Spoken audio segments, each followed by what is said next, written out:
Les vraies voix Sud Radio, 17h-19h, Philippe Rossi. Et c'est le retour des vraies voix avec notre grand débat après des mois d'invectives, d'insultes, d'attaques. Voici le face-à-face très attendu qui aura lieu cette nuit entre deux candidats américains. Ce sera à 3h du matin heure française, Donald Trump et Joe Biden. Depuis des semaines, les sondages qui donnent une avance au candidat démocrate Biden.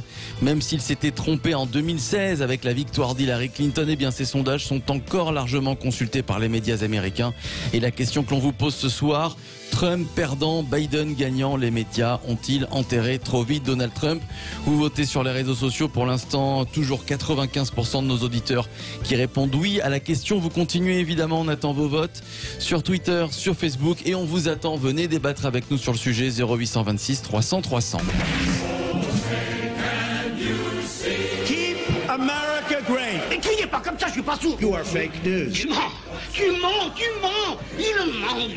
We're going to build a wall. Oui, alors ils ont construit, si tu veux, au milieu un mur qui marque la frontière. La politique, c'est du show business. That's enough. Put down the mic. Ok, puisque je vois qu'on peut pas discuter, on va faire un duel.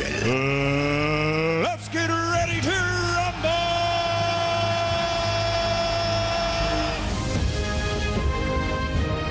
Les médias américains ont-ils enterré trop vite Donald Trump? On en débat avec nos vraies voix, Philippe Bilger, Caroline Pilastre, Stella Kamgay. Notre invitée, c'est Vanessa Bierscheffer, membre des Republican Overseas Friends, donc républicains d'outre-mer en France. Bonsoir Vanessa Bierscheffer. Bonsoir. Bonsoir à vous. Vous allez suivre le débat cette nuit, j'imagine. Voici ce qu'a dit Joe Biden. Je m'attends à contrer ce soir des attaques personnelles. Donald Trump, c'est tout ce qu'il sait faire. C'est ce qui va se passer ce soir, Vanessa. Il faut s'attendre à un débat violent, selon vous? Pas forcément. Je pense que c'est ce que tout le monde attend, mais on peut avoir des surprises et se retrouver avec un débat, en tout cas pour partie assez civilisé et calme. Ah bon, alors il n'a pas tort, Joe Biden. C'est vrai qu'on connaît Donald Trump et c'est souvent ce qu'il fait. Hein. C'est pas des arguments sur la campagne et surtout le programme de Joe Biden, mais c'est surtout des attaques personnelles. C'est ça. Hein. C'est un peu la touche de Trump, non? La touche de Trump, c'est la capacité à créer, à trouver la bonne image et visualiser effectivement la personnalité ou la situation. Alors ça peut prêter à sourire parfois. Effectivement, ses adversaires trouvent que ce sont des attaques très personnelles. En définitive, c'est une forme de métaphore qui marche très bien visuellement et malheureusement pour les adversaires, une fois qu'ils sont caractérisés par Donald Trump, souvent ils ont du mal à se défaire de cette image ou de cet adjectif. Alors c'est vraiment deux personnes bien différentes, surtout deux campagnes très différentes et même la façon de mener campagne. Il y en a un, Donald Trump, qui n'a pas hésité à assurer tous ses meetings, beaucoup de porte-à-porte. Hein, je crois qu'il y a 1 million de personnes qui ont été sollicitées. Et puis d'un autre côté, Joe Biden l'endormi, hein, c'est comme ça que l'appelle Donald Trump. Joe Biden qui lui est beaucoup plus prudent et tout est dans le virtuel avec Joe Biden. Est-ce que, en un mot, vous regrettez la campagne que mène Donald Trump, d'aller comme ça taper aux portes des gens, d'assurer quand même les meetings malgré le nombre de morts aux États-Unis du Covid qui ne cesse d'augmenter? Écoutez, un leader qui est courageux et qui n'a pas peur est un leader qu'il faut pour l'Amérique et même pour dans d'autres pays. Enfin, je veux dire, un politique qui reste peureusement chez lui n'est pas un politique. La première chose, c'est mouiller sa chemise. Alors on va revenir évidemment sur notre question, les médias américains ont-ils enterré trop vite Donald Trump? Mais sur le débat de ce soir, est-ce que vous vous attendez à un débat non violent, comme le pense Vanessa, Philippe Bilger, sans attaque? Mais je le dis avec prudence, on n'imagine pas qu'avec Donald Trump, les choses puissent être totalement courtoises et d'ailleurs peut-être de l'autre côté non plus. Ce qui me frappe, c'est que les médias français en général se sont toujours trompés sur les résultats américains. Apparemment, la majorité des médias américains donnent Joe Biden vainqueur, alors que pour ma part, sans être un spécialiste, j'imagine que Donald Trump a des capacités dans les débats, il y en aura 3, qui lui permettront peut-être de montrer les faiblesses de Joe Biden et sans doute ses propres faiblesses, mais on les connaît.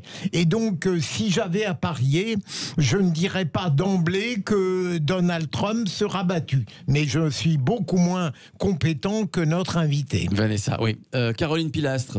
sur le débat de ce soir? Alors, moi, je suis sûre qu'il va monter sur le ring, comme à son habitude. Évidemment, c'est quelque chose qui doit être très excitant et exaltant. Je m'entraîne comme un combat de boxe. Je suis pas sûre qu'il s'entraîne. De toute manière, c'est quelqu'un de sans filtre. On sait qu'il est outrancier. Maintenant, il faut rappeler qu'avant la crise de la Covid, il a quand même remis l'Amérique, si vous voulez, au cœur du patriotisme avec son slogan « L'Amérique d'abord, les Américains en premier ».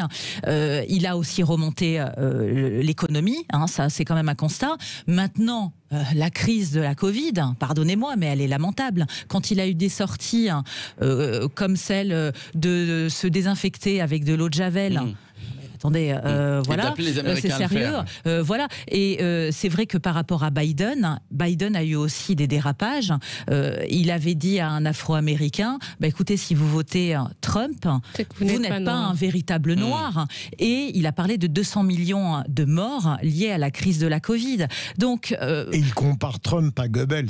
Oui, après, il ne s'apprécie pas du tout. Et pour faire court aussi sur la personnalité, on sait que c'est quelqu'un d'excessif, d'extravagant. Parfois, on a l'impression qu'il est dans sa propre télé-réalité. Enfin, je veux dire, voilà, c'est un self-made man, on sait d'où il vient, mais il est cash, il parle sans filtre. Et ça, on peut quand même... être conscient et vraiment ne pas lui reprocher ceci. Mais par rapport à Biden, la dernière sortie que moi j'ai entendue, c'est qu'il a demandé un test de dépistage parce qu'il s'était endormi lors d'un meeting. Donc à mon avis ce soir ça va être vraiment du fight. Ça va cogner. Avant de donner la parole Vanessa Bier-Schaeffer, je donne la parole à Stella Kamga qui, comme vous ma chère Vanessa, soutient à fond Donald Trump. Stella, c'est pas une surprise. Il ne manque plus que ma casquette qui permet de votre écharpe oui, tu es fan Trump, quand même. Non, vous en faites pas. Je crois qu'on va revenir là-dessus la prochaine fois qu'on va se voir. Mais oui, je suis une fervente, mais vraiment fervente supportrice de Donald Trump. Et encore une fois, je pense que les médias, autant français que les médias américains, vont se tromper, mais lourdement, sur les résultats de cette élection. Ce n'est pas parce que Donald Trump est outrancier que ça veut dire que c'est un mauvais président. Ce n'est pas parce que Donald Trump ne respecte pas les règles du politiquement correct que ça veut dire que c'est un mauvais président. Encore une fois, on se trompe et on le juge au niveau de, de la personnalité et non pas au niveau des faits. Les faits donnent raison à Donald Trump sur plusieurs sujets. La politique étatique intérieure de son pays, sa lutte contre la pédocriminalité, sa lutte contre la drogue, sa lutte contre le terrorisme ou même encore sa lutte contre le trafic humain sur le sol américain et en dehors. Je pourrais vous donner des milliers d'exemples parce que cette histoire, ça me passionne. Et oui, je regarderai le débat même s'il est 4h du matin, même s'il est 3h. Après, on peut quand même lui reprocher, je suis désolée, sa gestion du Covid. Oui, tout comme on peut reprocher la oui, mais là, on est aux États-Unis. Et là, c'est vrai que les médias français, de toute manière, et les médias de gauche en règle générale, vont lui taper dessus naturellement parce que ça fait bien. Et il faut toujours se méfier parce que ce sont les citoyens dans leur globalité qui font l'élection. Ce ne sont pas les médias qui représentent une petite minorité, les grands électeurs. Encore une fois, citez-moi un seul président qui a su gérer la crise de Covid-19, en fait. Je pense qu'à tous les présidents, on peut leur reprocher cette gestion de crise. Il n'est pas diplomate. Biden, par contre, a une posture, pour moi, plus présidentielle. Il laisse les pays, il agit pas. Pour quelqu'un qui parle au noir, il n'est pas non plus diplomate. La question que l'on vous pose, les médias ont-ils enterré trop vite Donald Trump? On vous attend pour débattre avec nous et j'attends vos réactions sur le sujet. 0826 300 300. Philippe Bilger qui a une question pour notre invité, Vanessa Bier-Schaeffer, membre des Républicains d'Outre-mer en France. Madame, est-ce que vous n'avez pas l'impression que la personnalité singulière de Donald Trump a occulté finalement le bilan positif qu'il pourrait invoquer, notamment dans des domaines, on parlait de l'état économique avant la Covid, éventuellement même en matière de politique internationale où il a fait bouger les choses. Est-ce que ça n'est pas un problème pour lui, cela? Non, mais je crois que ce qu'on ne voit pas du côté français, parce qu'il y a aussi effectivement une question de savoir ce que retranscrivent certains médias, je ne ferai pas de généralité là-dessus, c'est que représente Joe Biden et surtout sa vice-présidente Kamala Harris. Je crois qu'ici, on n'a absolument pas conscience du fait que Kamala Harris, c'est l'axe Nancy Pelosi, Biden et Kamala Harris, c'est la représentante des GAFA. Ok, c'est San Francisco, c'est la Californie. Il y a des sommes colossales qui sont mises en jeu. Et il y a un grand débat aux États-Unis qui est sous couvert de patriotisme ou de progressisme, qui est: est-ce que les États-Unis continueront en État fédéral, patriote et uni, malgré ou grâce à la diversité, ou est-ce que nous allons avoir des États-Unis qui se désagrègent avec peut-être même une scission de certains États et dans un État quand même proche de la guerre civile. Il y a des énormes enjeux et je pense que ce qu'on ne voit pas peut-être du point de vue européen et la France, c'est ce combat qui est en train d'être mené et quelque part Biden et Kamala Harris, j'insiste sur ce point, c'est la représentante des GAFA. C'est-à-dire demain des intérêts économiques qui veulent complètement nettoyer et faire fi de l'ancienne économie. Et c'est ce qu'on voit d'ailleurs sous couvert de Covid. Donc, par exemple, on reproche énormément à Trump certains médias, certains gens de gauche, certains progressistes, la gestion du Covid, mais je l'ai trouvé, moi, extrêmement prudent, en disant avant de fermer toute l'économie, avant de prendre des mesures radicales, soyons sûrs de notre fait. Enfin, vous imaginez liquider des pans entiers de l'économie pour quelque chose qui, d'ailleurs, en France aussi, fait largement débat. D'ailleurs, je me suis beaucoup amusée de la reprise des médias de l'axe Didier Raoult et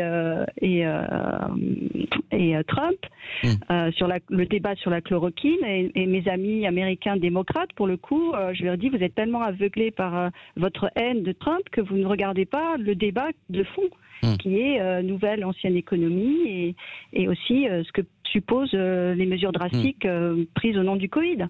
Allez, on va poursuivre le débat dans quelques instants avec vous, évidemment. Nos vraies voix et vous au 0826 300 300. C'est donc le premier débat, le premier duel ce soir entre Donald Trump et Joe Biden. Des sondages qui, donnent largement vainqueur. Enfin, largement, ça dépend des sondages, mais en tout cas avec une large avance vainqueur Joe Biden. Trump perdant, Biden gagnant. Les médias ont-ils enterré trop vite le président sortant Donald Trump? C'est la question que l'on vous pose sur les réseaux sociaux, sur le compte Twitter notamment, Jean-Marie. Sur le Twitter de Sud Radio, absolument. Eh bien, vous êtes 94% à répondre. Oui, les médias ont enterré trop vite Donald Trump. On a Jackie qui abonde en ce sens et qui dit: toutes les excuses sont bonnes pour se débarrasser de quelqu'un qu'on n'aime pas. Sous-entendu, Donald Trump qui ne serait pas aimé par les médias. Et voilà, on vous attend dans quelques instants. 0826 300 300. Venez débattre avec nous. Les vraies voix Sud Radio, 17h-19h, Philippe Rossi. C'est le retour des vraies voix sur Sud Radio avec Philippe Bilger, magistrat honoraire, Stella Kamga qui est avec nous, étudiante, influenceuse, et Caroline Pilastre, consultante dans le domaine du handicap visuel. On poursuit tous ensemble notre grand débat. Après des mois d'invectives, d'insultes, parfois d'attaques, eh bien c'est un face-à-face qu'on attend tous et qui aura lieu cette nuit entre les deux candidats américains, le président sortant Donald Trump et le candidat démocrate Joe Biden. Des sondages qui pour le moment donnent une avance au candidat démocrate Biden, même s'il s'était trompé en 2016, rappelez-vous, en donnant Hillary Clinton victorieuse. Et avec Bush, c'est vrai, tout à fait. Eh bien, ces sondages sont encore largement consultés par les médias américains. Alors, Trump perdant d'un côté, Biden gagnant. Les médias ont-ils enterré trop vite Donald Trump? 95% de nos auditeurs qui répondent oui à la question sur les réseaux sociaux. On en débat avec nos vraies voix, avec notre invitée qui est avec nous, Vanessa Bierscheffer, membre des Républicains d'Outre-mer en France. Et vous, évidemment, on aimerait vous entendre. 0826 300 300. Sud Radio, les vraies voix. Prenez la parole. Et on va vous entendre tout de suite d'ailleurs. On accueille Jacques qui nous appelle de Paris. Bonsoir Jacques. Bonsoir. Bonsoir. Bonsoir à vous Jacques. Alors je vous pose la question que l'on pose sur Twitter. Je ne sais pas si vous avez voté. Est-ce que les médias ont enterré trop vite Donald Trump? Bah évidemment, parce que d'abord les médias français sont de gauche, ils sont partisans, et je ne parle pas de Sud Radio, vous avez une certaine activité, mais disons de façon générale, que ça France Inter, France Culture, bon, pour citer en premier, mais non, on les a... Moi j'ai beaucoup d'amis qui vivent aux États-Unis qui me disent, tu sais, Joe Biden c'est un mou, il a rien fait, bon... Il va se faire pulvériser pendant le débat. Je pense que ça sera effectivement un match de boxe. Moi, je pense que Trump va repasser, et je le souhaite d'ailleurs, parce que moi, c'est un type qui a remis les pendules à l'heure avec les Chinois, qui n'arrêtent pas de mentir depuis 30 ans, aussi bien à l'Europe qu'aux États-Unis. Donc, il a rétabli un certain nombre d'équilibres. Oui, les fantasques, oui, les populistes, oui, bon, enfin, ok, bon, c'est pas un dictateur, et il a fait un certain nombre de choses, et quand on voit avec le recul, tout ce qu'a fait Obama, qui est une véritable catastrophe, que les médias français ont encensé, alors que mes amis américains me disaient c'est un mou. Bon, Trump, il est arrivé pas par hasard. L'Amérique était au plus bas, il a redonné une confiance aux Américains. C'est un battant. Il a un parcours professionnel de promoteur, fils de promoteur. Je suis architecte, je connais bien la promotion. Bon, non, je crois qu'il va repasser et je le souhaite pour les États-Unis. D'ailleurs, c'est toujours bien quand on a une présidence qui se termine que le type repasse parce qu'il connaît les rouages et on évite de perdre du temps. Voilà. Donc pour nous, au moins, c'est un bon partenaire parce qu'on sait ce qu'il veut pas. Alors que M. Biden, on ne sait pas ce qu'il voudra faire. Non, je pense que Trump, je pense que les Américains se sont trompés la première fois. Ça a énervé Il fallait la faire. Merci Jacques. C'est une amie démocrate qui m'a raccroché au nez et je pense que les médias français se trompent. Et qu'ils vont être obligés de se tromper parce que M. Trump va gagner. Eh ben, on verra ça le 4 novembre et on en reparlera avec vous, je l'espère. Tiens, Vanessa Vircheffer qui est avec nous, membre des Républicains d'Outre-mer en France. C'est vrai que les sondages se sont trompés plusieurs fois. Bon, le dernier en date, c'est il y a 4 ans, en prédisant la victoire d'Hillary Clinton. Est-ce qu'il est sonné, selon vous, Donald Trump, en se voyant à la traîne dans les sondages? Est-ce que vous pensez que c'est plutôt ça qui va lui donner un petit peu plus de bagou ce soir, plus l'envie de boxer Joe Biden, Je reprends les mots de Donald Trump, ce sont pas du tout mes mots, Vanessa. Oui, non, mais vous avez raison. Je pense qu'ils tous les deux s'entraînent quand même. C'est une rencontre de ce type, c'est quand même physique, on va dire ça. Les sondages, je pense que depuis très longtemps, il n'y fait pas attention. Je pense qu'il est connu pour regarder précisément les journaux, la télé, enfin tout ce qui se passe au niveau du retour d'informations. Mais les sondages, on leur fait dire beaucoup de choses. En plus, c'est très changeant. Personnellement, je les regarde pas. Ce que j'essaie d'entendre et d'écouter, c'est le retour des personnes qui vivent aux États-Unis, de mes amis, et cette intuition un petit peu populaire. Le retour, Biden est un candidat qui ne fait de l'ombre à aucun autre candidat démocrate. C'est pour ça qu'il a été choisi. Sinon, on ne comprend pas pourquoi quelqu'un qui quand même fait de la politique depuis 1973 incarnerait le renouvellement du Parti démocrate. Je veux dire, c'est absolument ahurissant en sachant les divisions du Parti démocrate. Donc, c'était le plus petit dénominateur commun. Physiquement, on sent qu'il est quand même un peu à bout. Une campagne électorale de ce type-là, c'est quand même physiquement très prenant, c'est dur. Donc, c'est presque irréel. Alors, dans un contexte comme on a à l'heure actuelle, je pense que les médias progressistes vont absolument vouloir faire dire tout ce qu'ils veulent aux chiffres pour dire que Trump est assommé et qu'il est à bout. Moi, j'aurais une vision un peu plus pragmatique en me disant, de toute façon, tout peut se passer dans une élection et encore plus dans une élection américaine. Donc, je dis que les jeux sont pas faits. Par contre, si je compare les deux candidats, pour moi, Trump, il vaudrait mieux qu'il repasse. Voilà. Est-ce qu'au fond, les leaders internationaux ne sont pas pour Joe Biden tout simplement parce qu'avec lui, il retrouvait un monde tiède et épouvantablement classique sur tous les plans, quoi. Tandis qu'avec Trump, ils sont profondément dérangés et déstabilisés en permanence. De toute façon, l'impression que j'ai, c'est quand même, excusez-moi, le profil des leaders internationaux, ça incarne pas la virilité en marche. On n'a pas des leaders charismatiques sortis quand même. Excusez-moi, je me rappelle de tribuns sortis de la guerre, enfin des hommes qui avaient été marqués par le destin. On a des gens qui sont peut-être à l'image de notre société un peu flasques, un peu mous, un peu hésitants, alors qu'on est dans des situations dramatiques. Donc Trump incarne. Excusez-moi. Alors mon mari dit, qui est très français, très du Sud-Ouest, me dit en riant, en France, tu trouveras les supporters de Trump. Ça doit être Clint Eastwood et John Wayne, quoi. Il n'y en a pas beaucoup. Donc on a une autour de la table, c'est Stella. Ouais, ça, c'est sûr. Mais c'est vrai qu'il a été beaucoup diabolisé. Ouais.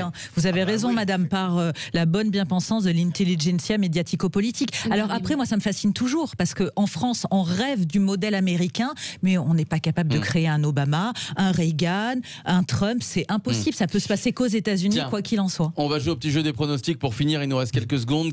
Allez-y, mouillez-vous. Qui pronostique une victoire de Trump le 4 novembre. Stella, vous l'espérez, mais est-ce que vous pensez... Oui. Moi, Ouais, je pense ok. qu'il va gagner. Alors, soyons modestes, 68%. D'accord, elle donne même les chiffres. Moi non, je pense que ça va être au coude à coude. Mais par contre, là où madame a raison, c'est, même l'auditeur précédent, c'est que les Américains n'ont pas du tout la même image que nous. Nous, on le voit d'un prisme très particulier et aux États-Unis, ils ne sont pas aussi tranchés. Philippe, Trump va gagner ou pas? On peut parier? Oui. Écoutez, il faut s'engager. Je pense tout de même que Biden va l'emporter. Ah, vous le pensez quand même? Allez, les médias ont-ils enterré trop vite Donald Trump? Score final sur les réseaux sociaux. Jean-Marie, ça n'a pas dû beaucoup Alors là, changer. c'est sans appel, c'est pas serré du tout pour le coup. 94% de nos auditeurs qui ont voté sur le Twitter de Sud Radio disent oui, les médias ont enterré Trump trop vite. Et voilà, on aimerait remercier Vanessa Bierscheffer qui était avec nous, membre des Républicains Overseas France, voilà, républicains d'outre-mer en France. On passe tout de suite au clin d'œil des vraies voix dédié ce soir à tous les gourmets de France, amoureux de la nature, qui se réjouissent de la fin de l'été. Pourquoi? Parce que c'est le début de la saison des champignons, Jean-Marie.